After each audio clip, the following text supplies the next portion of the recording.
আশা করি আপনারা সবাই ভালো আছেন। তো আলহামদুলিল্লাহ আমরা সবাই ভালো আছি। কালকে আমার আব্বু আজকে 26/5/2026 এই দিনটা আজকে আমার আব্বু আম্মুর বিবাহবার্ষিকী। তো এই জিনিসটা আমরা জানতাম না। তো কালকে একটা যাই হোক ছোট্ট একটা ঘটনার কারণে আমরা জানতে পারছি।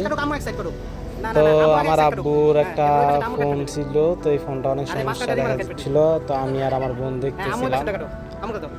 তো আমাদের খুব খারাপ লাগছিল যে না, আব্বুর ফোনটা চেঞ্জ করার দরকার। আব্বু আমার বোনের আমাদের ভালো দামি ফোন কিনে দিয়েছে। সেই কখন নিজের পিছিয়ে 2 টাকা 1 টাকা খরচ করে না। তো এর জন্য আমি আর আমার বোন আরো এক সপ্তাহ বলতে মাঝখানে আগ থেকে আমরা প্রোগ্রাম করতেছি যে এইবার ঈদে আব্বুকে আমরা একটা ফোন কিনে দিব, আর সামনের ঈদে আমরা আম্মুকে একটা ফ্রিজ কিনে দিয়েছি। তো আমরা ডিসাইড করছি, তো আমরা চেষ্টা করছি যে এই জিনিসটা কেউ না জানে। ইনশাআল্লাহ এই জিনিসটা কেউ জানে না, এটা আমাদের কাছে খুব ভালো লাগছে। তো আমি আমার বোন ফরিদপুরে যাই আমরা ফোন কেনার জন্য। এইখানে রুমন মামাকে অসংখ্য ধন্যবাদ। রুমন মামার জন্য আমরা এত সুন্দর একটা ফোন কিনতে পারছি। তিনি সাজেশন করছিল। আর প্রলয়দা আসলে উনি অনেক ভালো। ফরিদপুর শহরে যারা আপনারা ফোন কিনতে চান তারা অবশ্যই প্রলয়দার সাথে যোগাযোগ করতে পারেন। তার কাছে আপনারা স্বল্প মূল্যে অনেক ভালো ভালো ফোন পেতে পারেন, ঠিক আছে।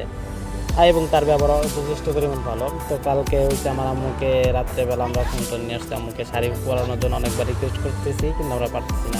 তো আমাদের একটা ছোটো ভাইয়া আছে, রিমান তার নাম। তো সে হচ্ছে আম্মুকে অনেক ইমোশনালভাবে ব্ল্যাকমেল করলো যে আম্মু, আমি কিন্তু তোমার ছোটো ছেলে, তুমি আমার জন্য একটু শাড়িটা পরো। তো আম্মু কনভিন্স করে শাড়ি পরছে।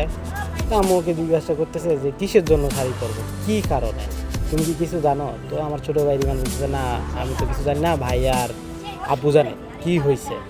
তো এই মুহূর্তে আব্বুকে আমরা ফোর্স করতেছি শার্ট পরার জন্য, গেঞ্জি পরার জন্য, কিন্তু সে বান্দা কোনোভাবেই গেঞ্জি পরতে যাচ্ছে না। সে বলতেছে না, আমি আমার হাতে কাজ আছে কিছু, এই কাজটা শেষ করে দিয়ে আমি গেঞ্জিটা পরবো। অনেক রিকোয়েস্ট করে আমি ফেল, আমার বোন ফেল। আমি তো রাগ করে বসে আছি যে না, এটা কি হলো, রাত 10টা বাজে, এরকম কিচ্ছা খাইনি। তো আমার ছোট ভাই আমার ব্ল্যাকমেল করে বুঝিয়ে শুনিয়ে তাকে গেঞ্জিটা পরায়। তো আব্বু আম্মুকে আমার রুমে নিয়ে আসি।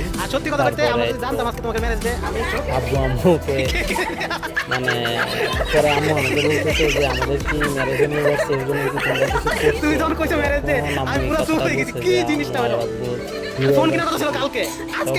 আমি আর আমার বোন দুজনই শখ।